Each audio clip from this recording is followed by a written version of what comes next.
For the Americans in South Vietnam, 1966 was to be a year of dramatic expansion. U.S. forces were planned to double to just under 430,000 men.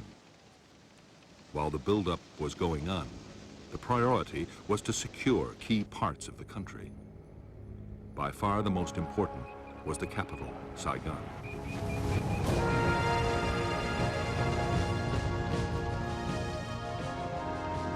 Saigon was a teeming city of 2 million people.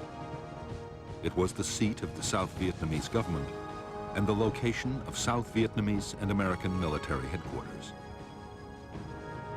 Above all, Saigon was the symbol of the South's independence from the communist North.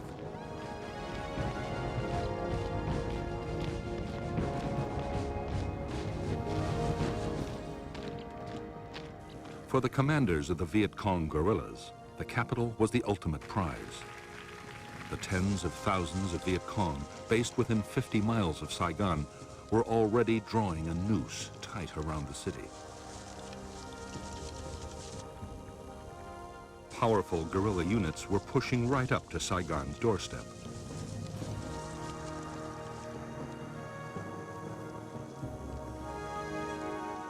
In the countryside around the city, traditional Viet Cong base areas had all the facilities the combat forces needed to prepare their attacks. Since American infantry units had first arrived, they had been trying to disrupt the guerrillas' activities around the capital. On January 8, 1966, they launched the most ambitious sweep yet. Operation Crimp deployed 8,000 troops, making it the biggest American operation of the war so far. Its aim was to capture the Viet Cong's headquarters for the whole Saigon area.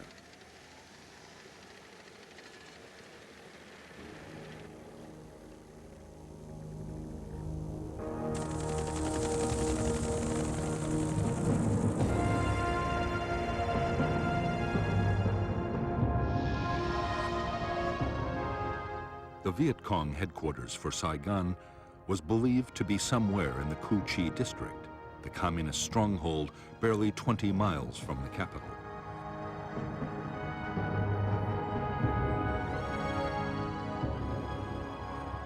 The attack would be launched by the American 173rd Airborne Brigade, a battalion of the Royal Australian Regiment, and a brigade of the 1st Infantry Division.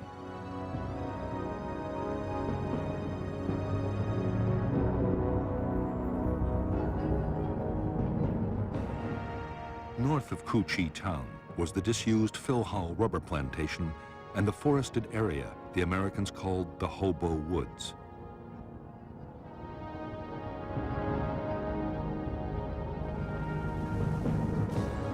Beneath the whole district ran the massive Cu Chi tunnel complex, about which the Americans still knew almost nothing.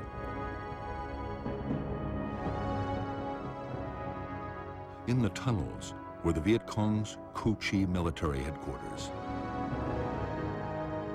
a signals intelligence unit, 2 hospitals, the Saigon political office, and the Saigon Regional Military Headquarters, the one the Americans were looking for.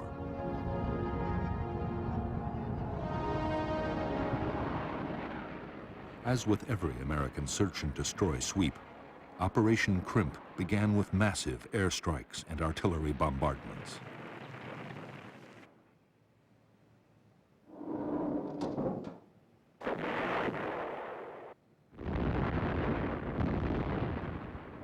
NLF agents had, long before, warned that a big American operation was coming.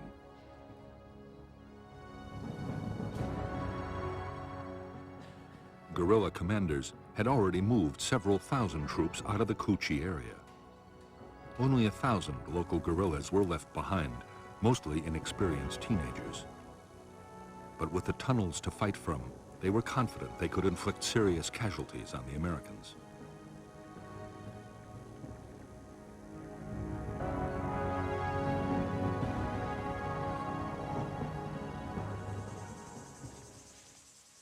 Right from the start, as the Americans attacked into the Hobo Woods, They faced rifle fire, grenades, and booby traps.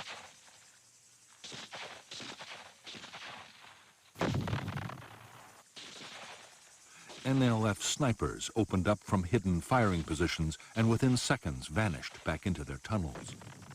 The Americans hardly ever saw the enemy who was firing at them.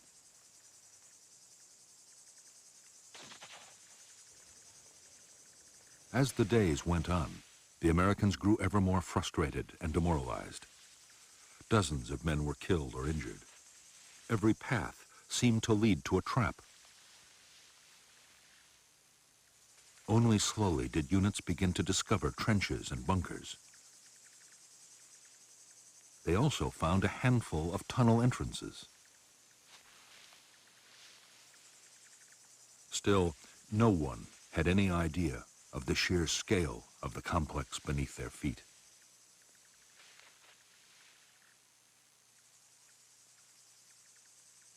Although the Cu Chi guerrillas had suffered casualties, they had achieved their main objective.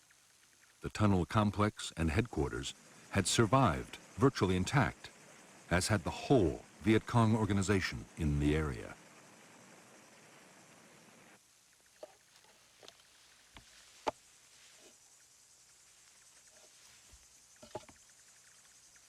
In late January 1966, only a few days after the end of Operation Crimp, troops of the 25th Infantry Division arrived at Cu Chi. Their orders were to secure the area for the 25th's main base.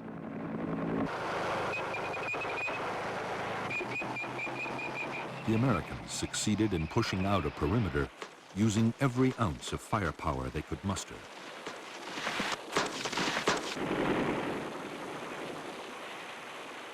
But from the first day, they faced constant harassing attacks from the Cu Chi guerrillas.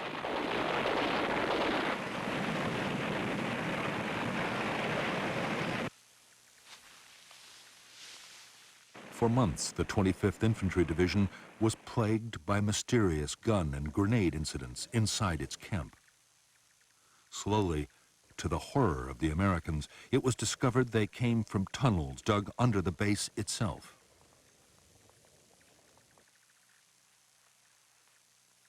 They were eventually found and sealed. But the main tunnel complex, only a few miles away, would keep its secrets for years to come.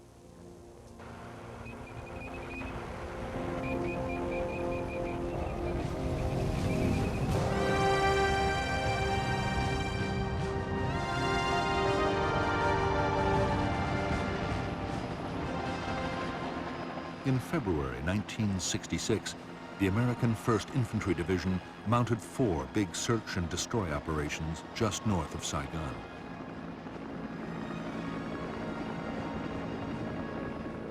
The result was disappointing. There were clashes with units from 2 Viet Cong regiments, but there were no major battles.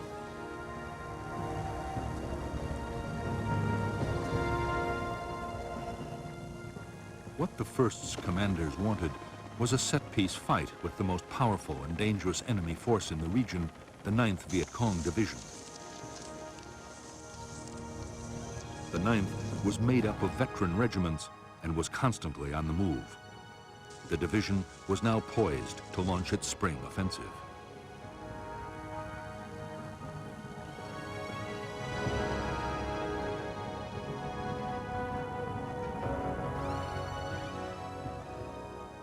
The communist leadership had ordered the Viet Cong to avoid head-on clashes with the Americans unless the odds were very favorable.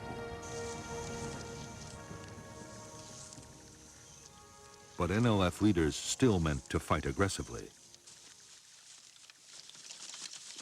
General Tan, the energetic commander of the NLF, strongly believed that the soldier was more important than his weapons.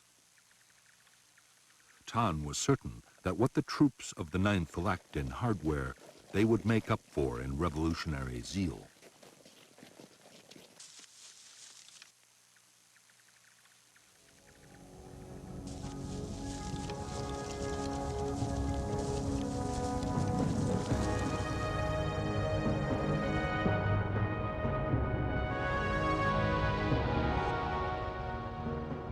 from the 9th Division's bases in War Zone C, 2 regiments headed into the Viet Cong strongholds of the Iron Triangle and War Zone D. At the same time, the 2nd Brigade of the American 1st Division was pushing into War Zone C, and the 3rd Brigade was moving into the Iron Triangle. The first clash came on March 5th, 1966, when the whole 272nd Regiment attacked a battalion of the 3rd Brigade at Lo Qui. Intense U.S. air and artillery strikes drove off the attackers. 2 days later, the American 1st Brigade, with a battalion of the 173rd Airborne, swept into War Zone D.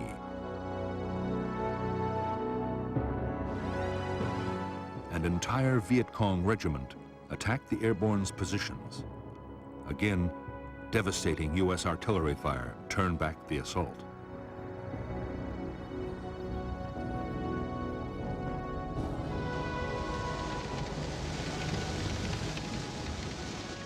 In the March battles in the Iron Triangle and War Zone D, skillfully directed American firepower had averted disaster.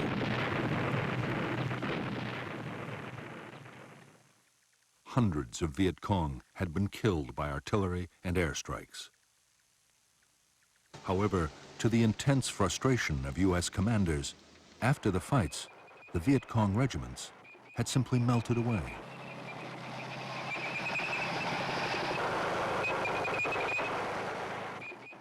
During the weeks that followed, the Americans kept up the tempo of search and destroy operations in front of Saigon. Commanders were determined to make contact with the enemy.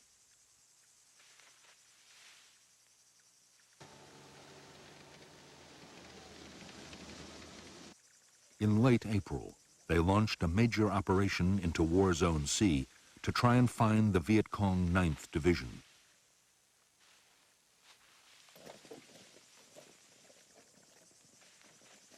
Operation Birmingham lasted for 3 weeks. More than 5,000 American troops of the 1st Infantry Division took part. They were backed by huge numbers of helicopters and armored vehicles.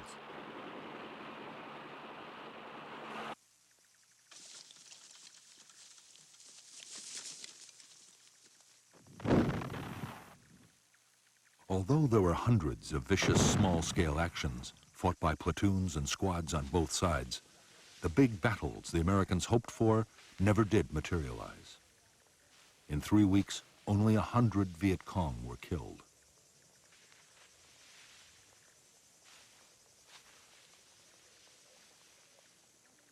Most disturbing of all for American commanders, most of the fighting that had happened had been started by the Viet Cong at the time and place they chose.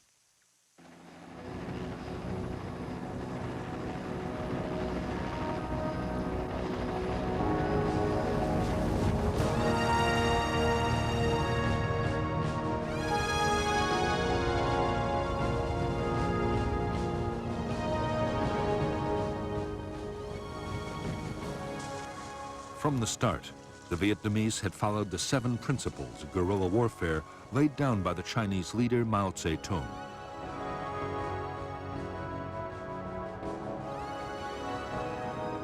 To these, General Giap had added 4 more steps. If the enemy advances, we retreat. If he halts, we harass. If he avoids battle, we attack. If he retreats, we follow.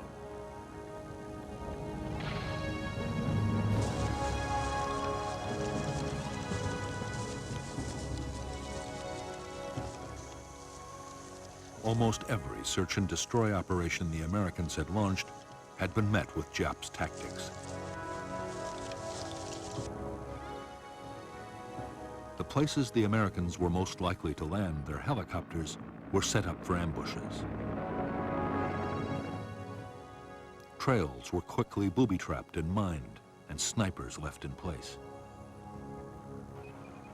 If the Americans did stumble onto a big NLF unit, the chances were it was occupying prepared fortifications with tunnels, bunkers, and trenches.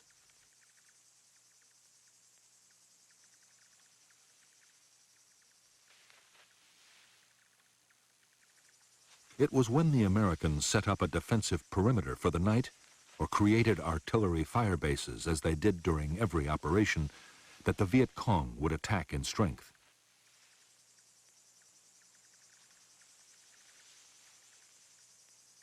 Always, the guerrillas had a plan for breaking off the battle if the opposition got too tough.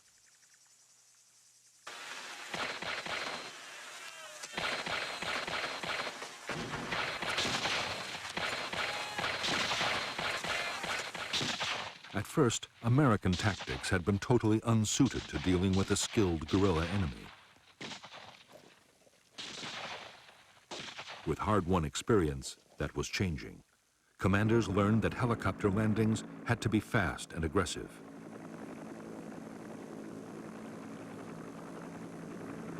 Sergeants taught their men not to bunch up, but to stay spread out. Otherwise, a machine gun or a mortar round could kill several men at once.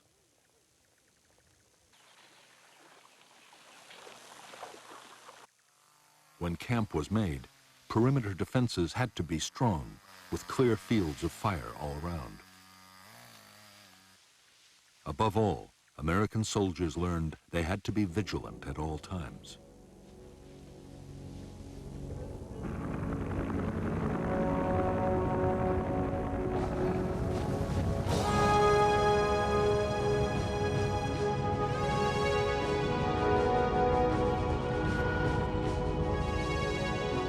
By mid-1966, the U.S. Commander General Westmoreland was getting more and more impatient.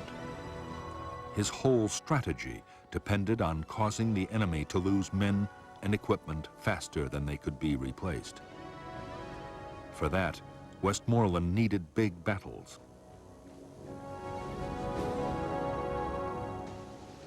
He ordered the 1st Division to make more substantial contact with the Viet Cong. Most of the battles that did happen were started not by the Americans, but by the NLF 9th Division.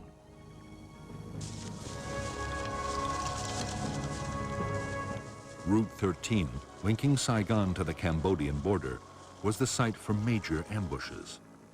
In some, the guerrillas struck with 1,000 troops at a time.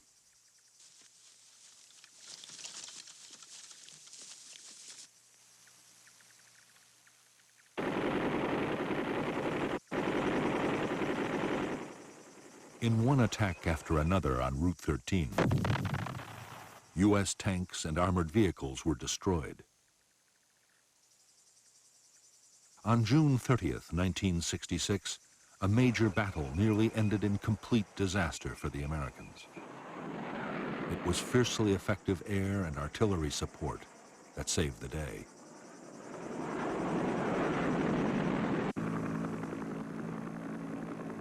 Soon after the battles, the whole NLF 9th Division moved back into its most impenetrable base areas.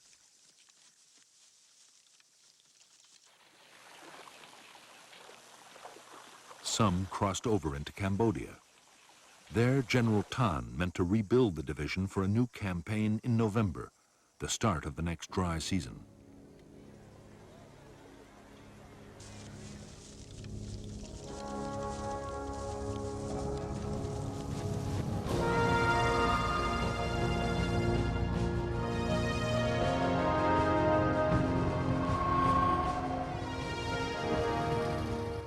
In the past year, the strength of the North Vietnamese regular army inside the South had risen to upwards of 60,000 men. Of these, 10,000 were concentrated in the remote Central Highlands.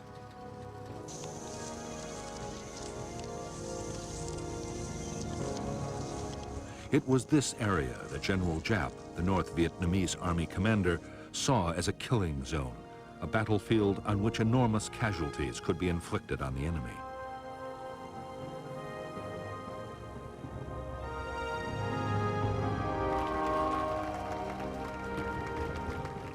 Giap believed that the forests and mountains of the Central Highlands were especially well suited to big military operations.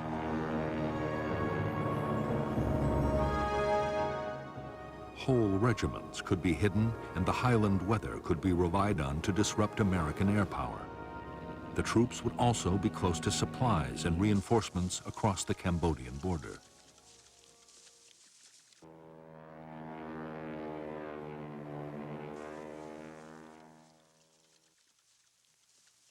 As fighting units, the NVA were tough, well-disciplined, and well-trained. For months, they had been constantly on the offensive. Their main target was the South Vietnamese Army, but isolated American Special Forces camps were also hit.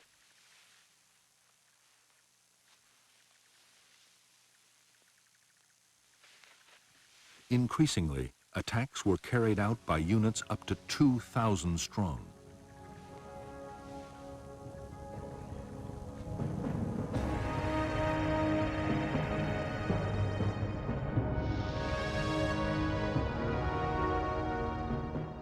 The North Vietnamese Army units in the Central Highlands of Vietnam were part of a strategy meant to keep the Americans off balance.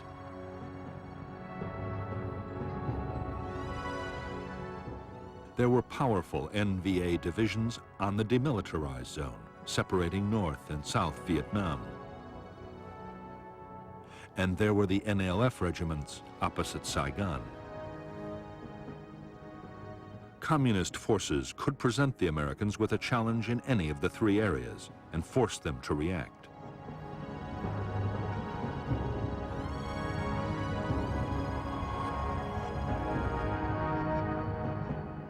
By the middle of 1966, North Vietnamese units crossing the demilitarized zone had successfully drawn the U.S. Marines north.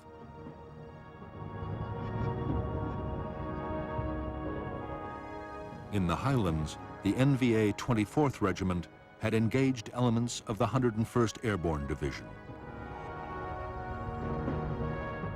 The 1st NVA Division had pulled a U.S. infantry brigade and the 1st Air Cavalry towards the Cambodian border.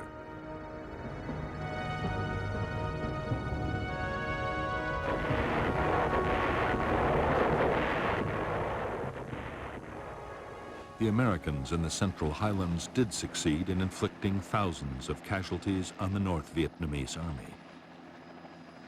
But in some of the most arduous fighting country in Vietnam, the Americans found it impossible to trap large enemy units.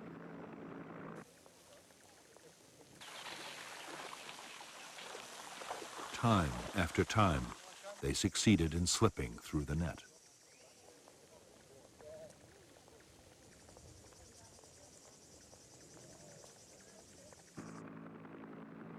Although the American military were killing 5 North Vietnamese soldiers for every one of their own losses, Northern commanders were still confident.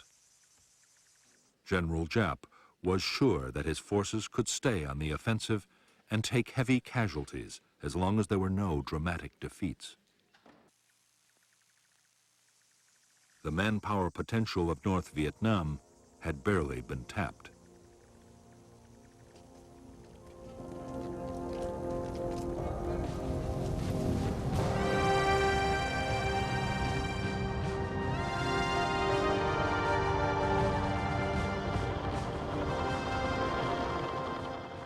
From the start of its war in Vietnam, the U.S. Army had found the conflict to be unlike any other. As Viet Cong attacks proved every day, there was no front line. Each side controlled only the territory immediately around its positions or its bases. The Army was calling it area war.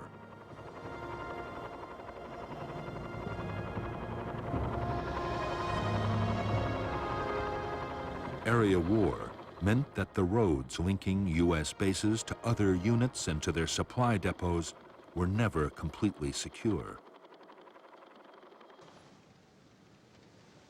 Viet Cong's strategy was to try and isolate American forces and to pin down large numbers of U.S. troops on base and road defense. That way, there would be fewer men available for offensive operations.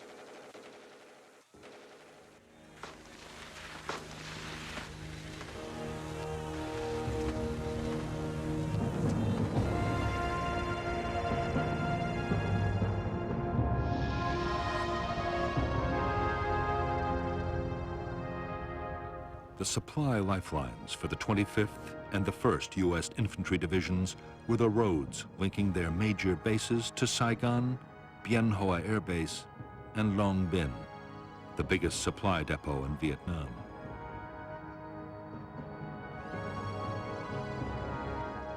The roads were constantly patrolled by armored vehicles and aircraft. In August 1966, the 25th Division was tasked with clearing the way for a new American unit, the 196th Light Infantry Brigade. The 196th was to be based at Tan Ninh to secure Route 22, running through the NLF base area of War Zone C.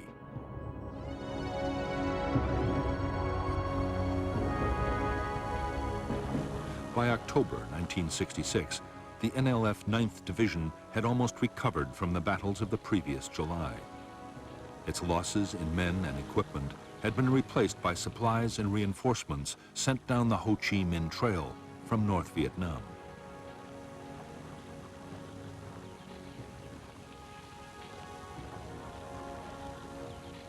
With the dry season coming, the 9th was busy in War Zone C preparing for its next offensive.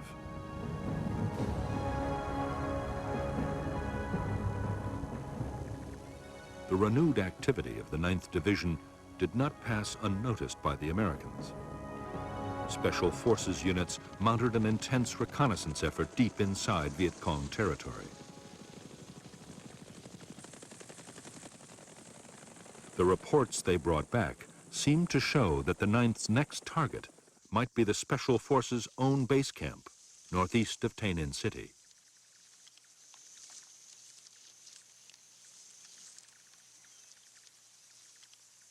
American commanders were determined to disrupt the Viet Cong's plans. The 196th Brigade was ordered to mount aggressive search and destroy sweeps near the Special Forces camp area. The sweeps, starting on September 14, 1966, were codenamed Operation Attleboro.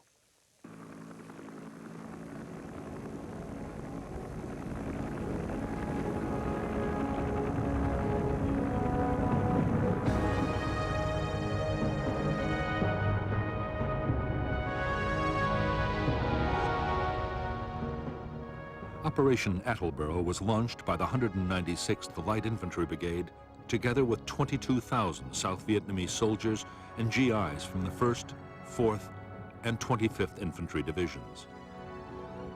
Almost at once, huge supply caches belonging to the NLF 9th Division were found by the Americans south of the Michelin rubber plantation. It was believed the NLF were somewhere between the plantation and the American Special Forces base at Suy Da.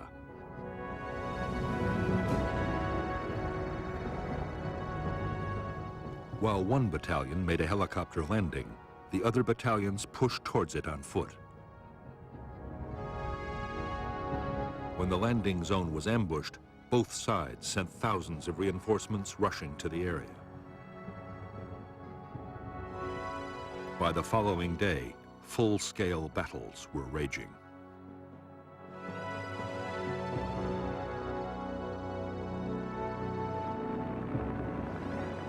In the first days of Operation Attleboro, almost every fresh American unit sent in was ambushed.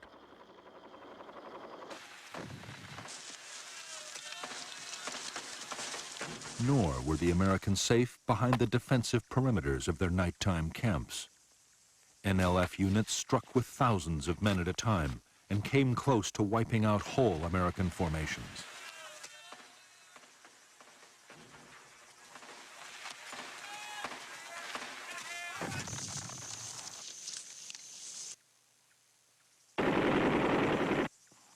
It was intense air and artillery support that, in the end, as in so many battles, saved the Americans from disaster.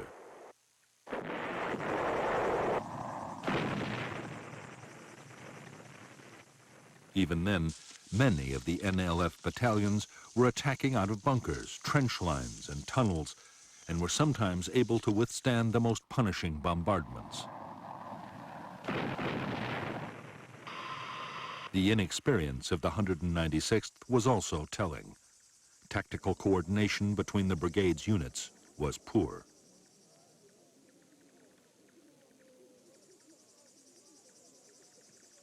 Although the situation was desperate, American commanders in Saigon also saw a major opportunity. Attleboro might be a chance to fight the kind of big battle they had been looking for.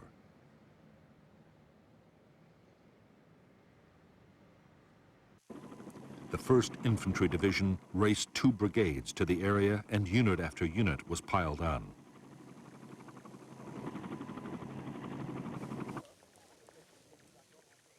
The 11th Armored Cavalry Regiment, only just arrived in Vietnam, was also thrown into the battle. Within days, there were 22,000 American troops in the Attleboro area.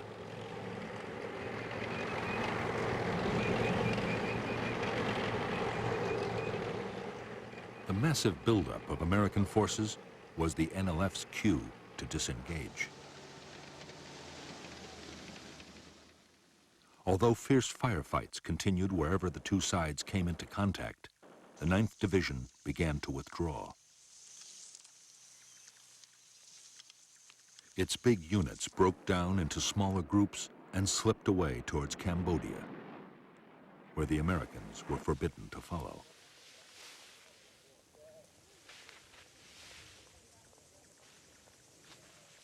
In Operation Attleboro, the Americans had failed to destroy the 9th Division in an all-out battle.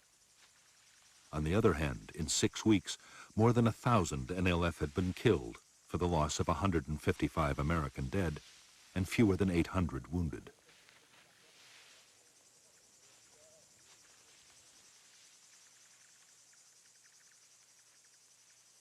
U.S. troops had captured a massive amount of enemy stores and documents, and Viet Cong plans for the coming months had been badly disrupted.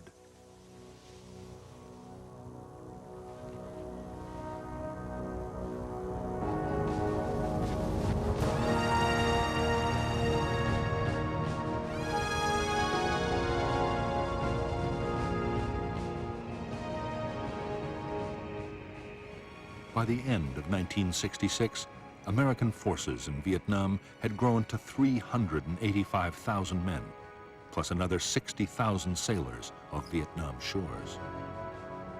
As the force levels had risen, so too had the casualties. The year had seen more than 6,000 Americans killed and 30,000 wounded. The biggest problem for American commanders was that their timetable was slipping badly. By now, the Viet Cong should be losing men faster than they could be replaced. General Westmoreland had to concede that U.S. forces had come nowhere near achieving that goal. An estimated 61,000 Viet Cong had been killed in the past year, yet their troops had gone up to more than 280,000.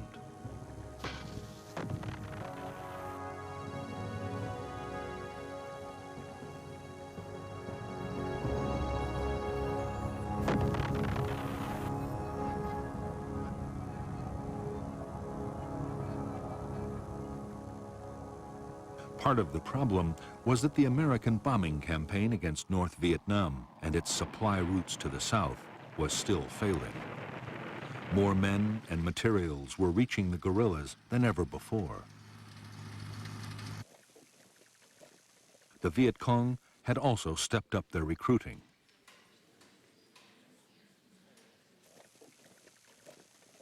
There was one cause for optimism on the American side. Operation Attleboro had seemed to show the Viet Cong would fight if their base areas were threatened.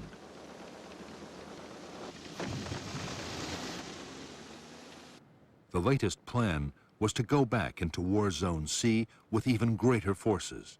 But first, the Americans wanted to solve an immediate problem.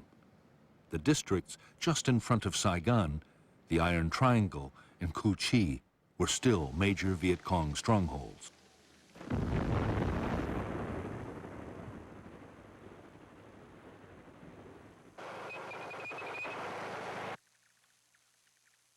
The American plan was to attack into the Iron Triangle with more than 2 divisions. The guerrillas would be trapped in their own base areas and annihilated. At the same time, another attempt would be made to capture the Viet Cong Saigon military headquarters. The whole area would then be systematically destroyed.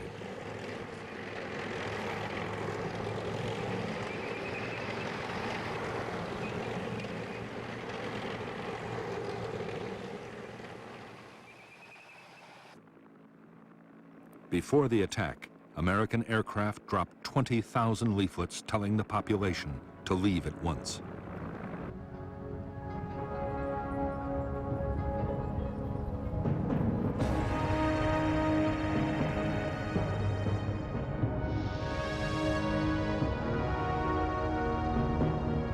The Iron Triangle was an area of 60 square miles lying between the Saigon River and Route 13, with the village of Ben Suc on its western side.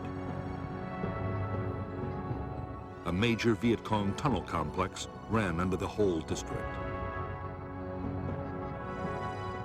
The 272nd Regiment of the NLF was operating there, along with 2 battalions of NLF Main Force, 2 independent NLF battalions, and the Phu Loi Battalion. But on the eve of the American offensive, most troops were withdrawn. Only local NLF companies were left to defend important installations. The American plan for Operation Cedar Falls was that the 25th Infantry Division and other units would occupy blocking positions on the western side of the Saigon River, forming an anvil.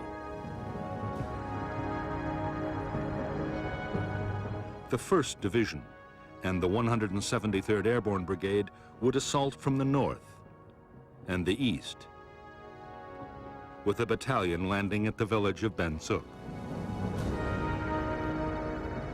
Meanwhile, the 11th Armored Cavalry Regiment would act as the hammer, smashing through the center of the triangle.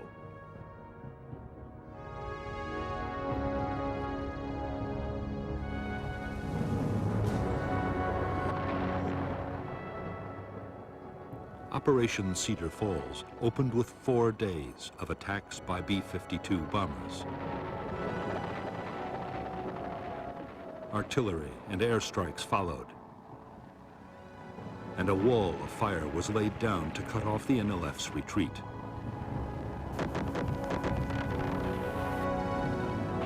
On January 8, 1967, 16,000 U.S. and 14,000 South Vietnamese Army troops moved out of their bases in fleets of helicopters, armored personnel carriers, trucks, and boats.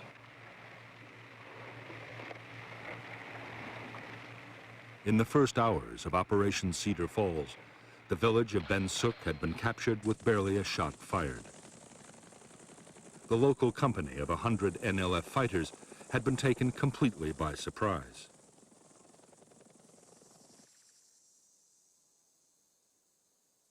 As the village's 6,000 inhabitants were rounded up for interrogation, bulldozers began to level every building in sight.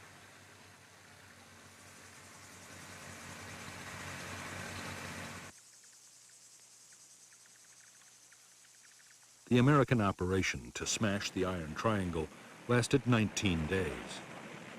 With only local Viet Cong left to defend the area, and most of those hidden in tunnels, there was almost no heavy fighting. American losses were 72 killed and 337 wounded, mostly to snipers and booby traps.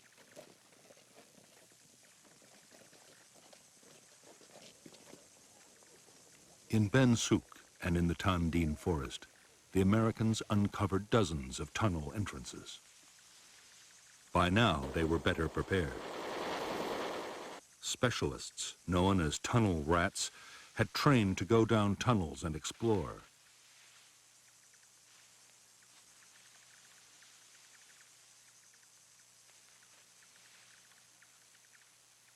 In the cramped spaces underground, they faced gunfire, booby traps, and mines.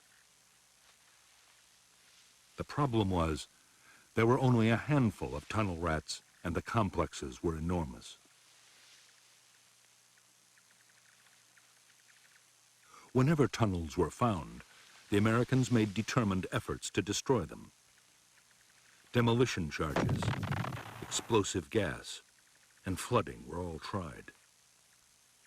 Riot control agents were pumped in to try and force the Viet Cong to come out.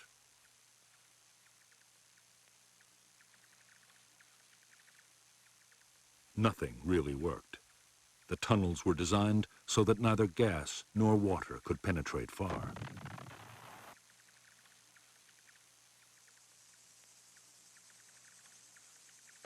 The Americans had discovered only a small number of the Viet Cong installations hidden in the Iron Triangle. But those they did find yielded astonishing quantities of material. There was enough rice to feed 13,000 guerrillas for a year, along with over 7,000 uniforms, a huge underground hospital, and over a ton of medicine. 500,000 documents were discovered, including detailed maps of air bases and the private addresses of Americans in Saigon.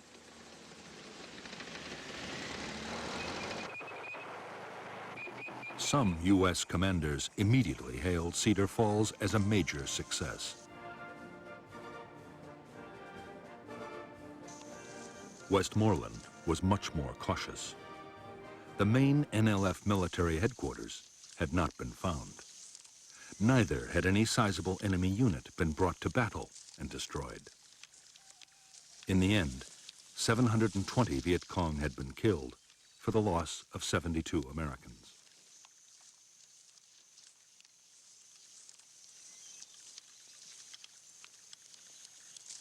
One aim of Operation Cedar Falls was achieved. The Iron Triangle was completely and utterly destroyed. After its inhabitants were moved out to refugee camps, the district was turned into an uninhabitable wasteland. Huge Rome plows cut 20-foot-wide avenues crisscrossing the forest to make any movement instantly visible from the air. These massive machines could plow the tallest trees into the ground. 60 square miles of forest near Saigon were plowed under in the Iron Triangle. Afterwards, Operation Ranch Hand aircraft sprayed lethal defoliants to destroy the jungle cover and make it impossible to grow crops.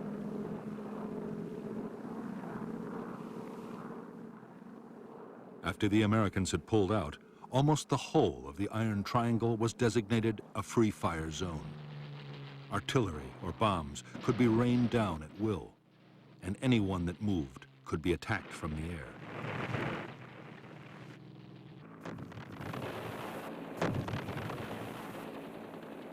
Yet to the astonishment of the Americans, within weeks of Operation Cedar Falls, the Viet Cong were active again in the Iron Triangle.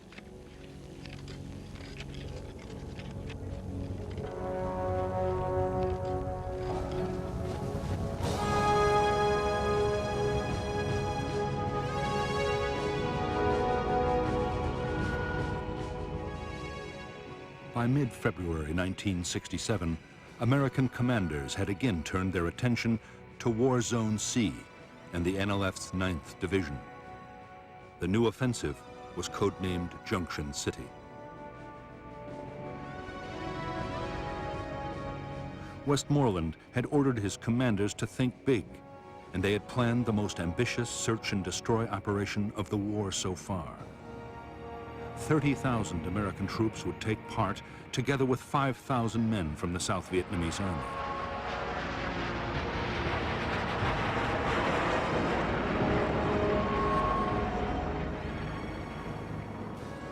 The main targets of Operation Junction City were the Viet Cong's biggest base areas and their main military headquarters for South Vietnam. This was known as the Central Office for South Vietnam, or Cos Vinh. However, Cos Vinh never existed as a place. In reality, the military and political leadership of the Viet Cong were always mobile.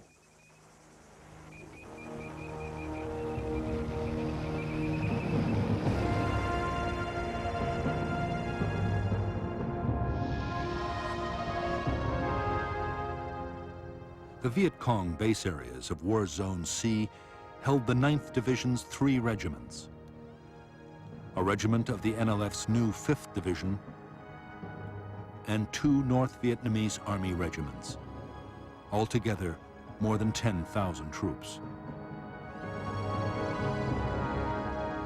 There were also thousands more local Viet Cong scattered throughout the region.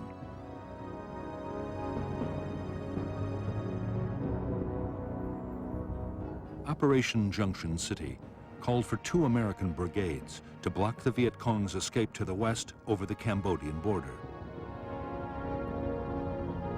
2 more would block to the east. Infantry and airborne forces would close off the north by helicopter and parachute landing, forming a giant horseshoe. Armored cavalry and infantry brigades would then sweep northwards, overrunning all enemy units in their path.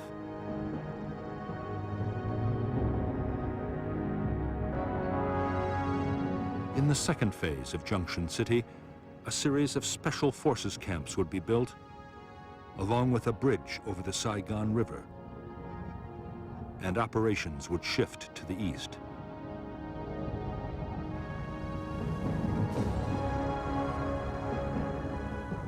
By February 21st, 1967, the Americans were ready to launch Junction City.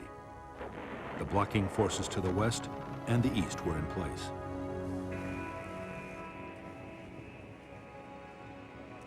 All that remained was to insert the northern force.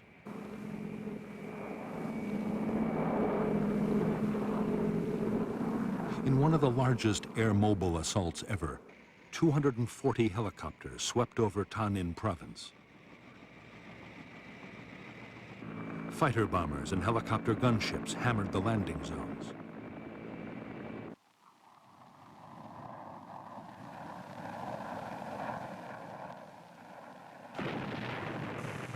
Within hours, 2,000 troops were deep inside Viet Cong territory.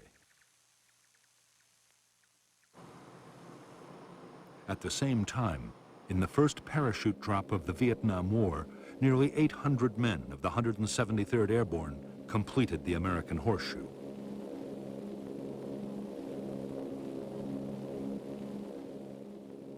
The day after the massed air-mobile landings, infantry and mechanized units began pushing north into the Horseshoe. The terrain was dense forest. The whole area was riddled with Viet Cong fortifications, tunnels, and bunkers.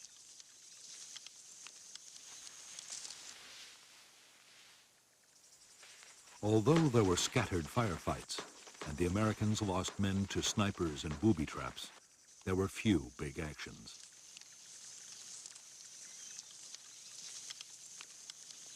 Often, guerrilla installations were found abandoned.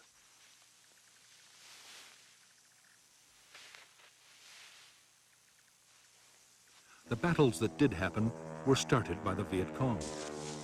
Powerful units twice attacked elements of the 1st Infantry Division at Prek Lok.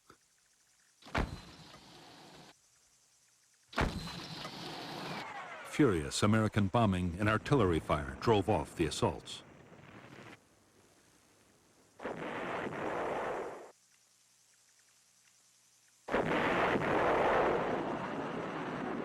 Because the Viet Cong had begun the battles, they were also able to break off the fight whenever they chose.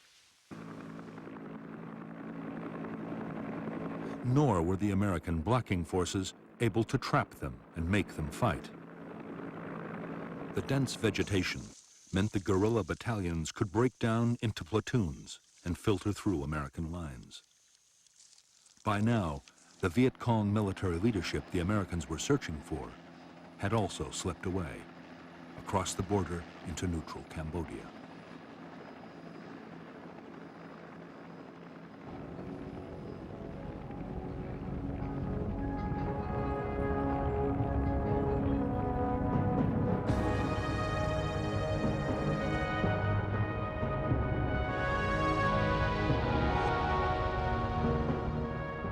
The second phase of Operation Junction City centered around the building of the Saigon River Bridge and the Special Forces camp at An Lac.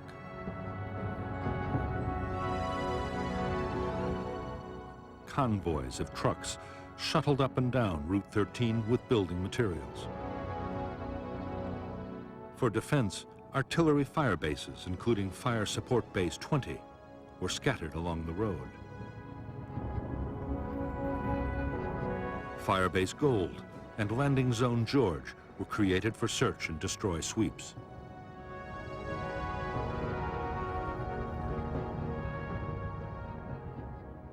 Starting on the night of March 18, 1967, each of the 3 regiments of the NLF 9th Division attacked in full strength, 1,000 men at a time.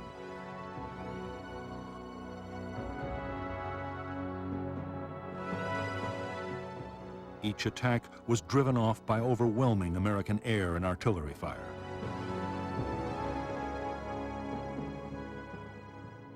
Viet Cong losses were heavy, but the regiments escaped complete destruction.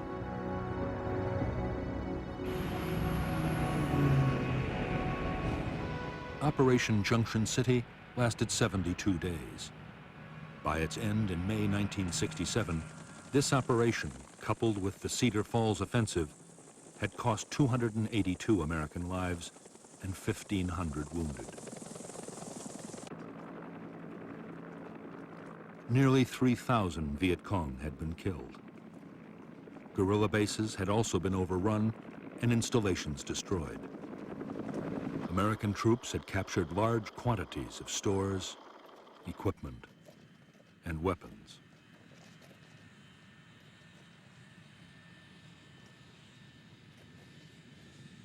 Although some American commanders hailed Junction City as a turning point in the war, the operation was barely over before doubts began to surface.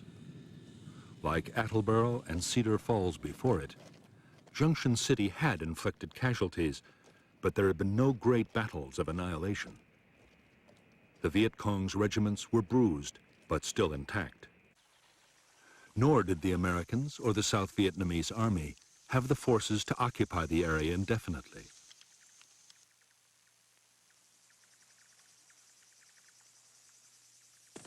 As soon as they had gone, the Viet Cong regiments returned to rebuild their base areas and reclaim War Zone C.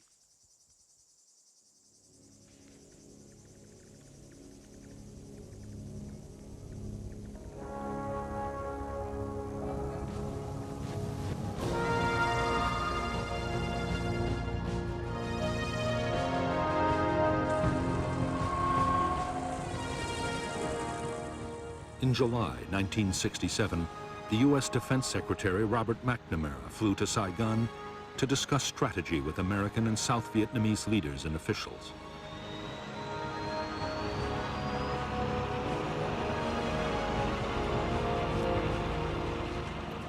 By now, the Viet Cong's big units were supposed to be smashed. Instead, Viet Cong numbers were still growing, and there was no sign the enemy was about to give up the fight.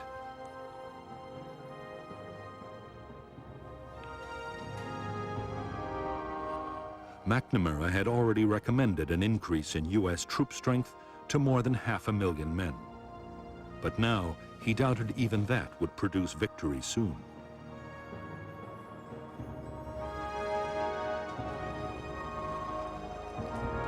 Back in Washington, McNamara advised President Johnson to plan for a long war in Vietnam.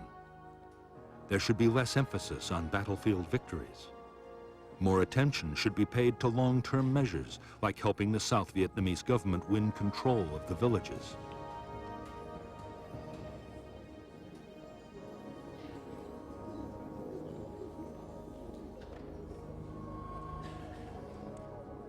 Meanwhile, the cost of the war in casualties and dollars should be kept down in case the American public lost patience.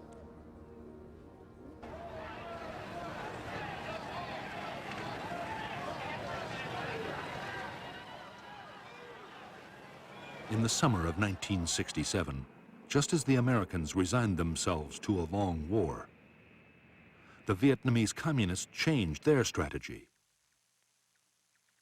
For 2 years, the Viet Cong had been patient, content to inflict casualties and keep on fighting.